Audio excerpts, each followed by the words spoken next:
नमस्कार, जम्मू संवाद देख रहे हैं आप और मैं हूं ललित खजूरिया। आप ये प्रोग्राम IBN 7 पर भी देख पाएंगे। डॉक्टर फारूक अब्दुल्ला को कब तक गृह मंत्री अमित शाह और प्रधानमंत्री नरेंद्र मोदी बचाएंगे? एक ना एक दिन उन्हें जेल जाना ही पड़ेगा। दरअसल ये वो बयान है जो बता रहा है कि इस समय राजनीति कहां तक पहुंच गई है और अब इस बयान के राजनीतिक गलियारों में गूंजने लगे हैं कि क्या वाकई फारूक अब्दुल्ला की सही जगह जेल है।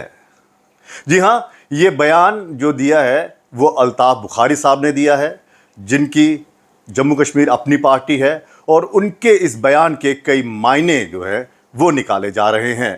तो क्या वाकई फारूक अब्दुल्ला ने कुछ ऐसा किया है कि उनकी सही जगह जो है वो सलाखों के पीछे है? और ख़ासकर उस दौरान ये बयान आना जब अनंतनाग की सीट पर अभी चुनाव होना बाकी है। एक पब्लिक रैली में उन्होंने ये बयान दिया है।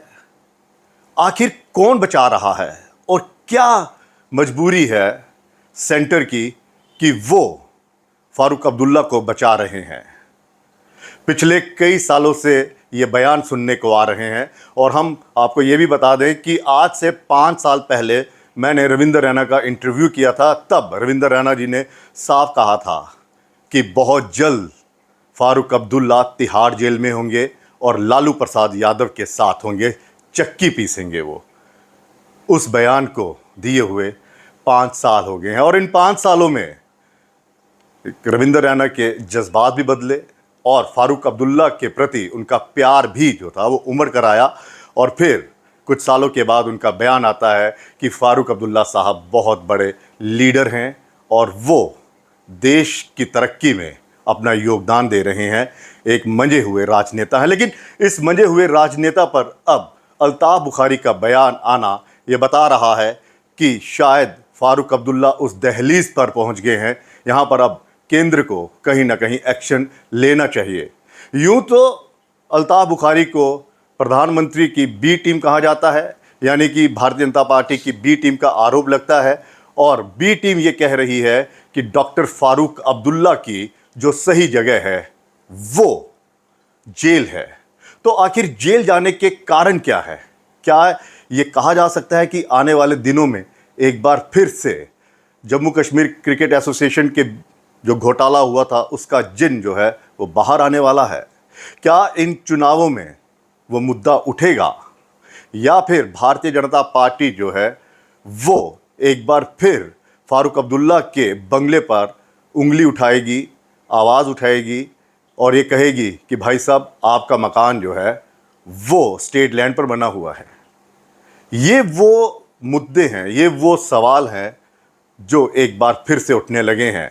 और ये भी कहा, सुनने में आया था, आपने जब सुना होगा कि किस तरह से सज्जाद लोन ने भी कहा था कि जम्मू कश्मीर में जो आतंकवाद आया, अलगाववाद आया, वो फारूक अब्दुल्ला की देन है और फारूक अब्दुल्ला उन तमाम लोगों की मौतों का जिम्मेदार है जो बेगुनाह होते हुए भी मारे गए। तो ये बयान अब वाकई में सच साबित होगा या फिर ये सिर्फ हवाबाजी है, चुनावी कह सकते हैं कि स्टंटबाजी है, चुनावी स्लोगन्स हैं, या वाकई में फारूक अब्दुल्ला को यहाँ पर जेल भेजने की तैयारी की जा रही है?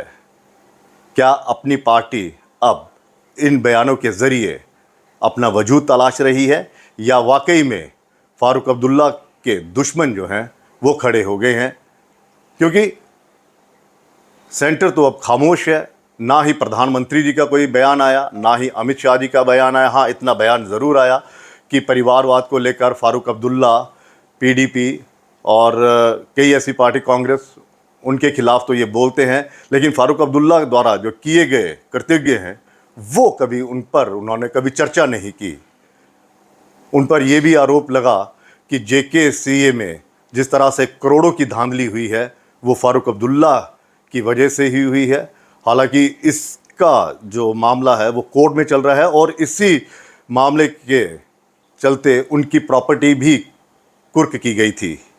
लेकिन अब चुनावों में ये जो बयान आ रहा है ये हलचल मचाएगा और केंद्र सरकार पर ये प्रेशर भी डालेगा कि भाई साहब, इतना कुछ होने के बाद भी अगर आप खामोश हैं तो इसके पीछे आखिर क्या वजह है। क्या अल्ताफ़ बुखारी अपने इस बयान के ज़रिए केंद्र की आंखें खोल रहे हैं? क्या प्रधानमंत्री नरेंद्र मोदी जी को वो बातें याद दिला रहे हैं कि भाई साहब, इनकी वजह से तो यहाँ पर सब कुछ हुआ। अगर 1987 में रिगिंग ना होती तो शायद जम्मू कश्मीर आतंकवाद की भेंट ना चढ़ता। क्या ये वो सब कुछ याद दिलवाया जा रहा है, या फिर उन्हें डर है कि अगर यहाँ पर विधानसभा के चुनाव होते हैं तो कहीं ऐसा ना हो कि केंद्र इन तमाम चीज़ों को भुलाकर आने वाले दिनों में या महीनों में जब चुनाव होते हैं तो इनके साथ कोई गठबंधन तो नहीं करेगी। क्या ये चिंता है या वाकई में फारूक अब्दुल्ला के खिलाफ एक्शन चाहते हैं? खैर, ये तो वक्त बताएगा, लेकिन इतना ज़रूर है कि इस बयान के ज़रिए उन्होंने एक हलचल तो मचा दी है। और अब देखना ये है कि केंद्र सरकार जो है वो किस तरह से इस बयान को लेती है और किस तरह से अब एनसी इस बयान का पलटवार करती है।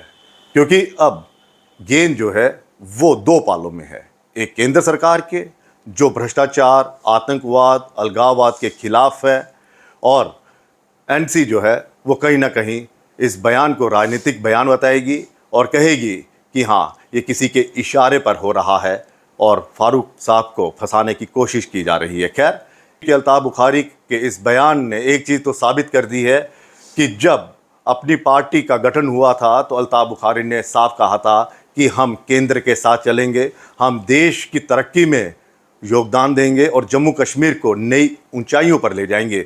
तो क्या ये बयान देश की तरक्की और जम्मू कश्मीर को ऊंचाइयों की ओर ले जाएगा, या फिर ये सिर्फ और सिर्फ एक चुनावी स्टंटबाजी है? फिलहाल आप देखते रहिए जम्मू संवाद, और IBN 7 पर भी इस प्रोग्राम को देख पाएंगे।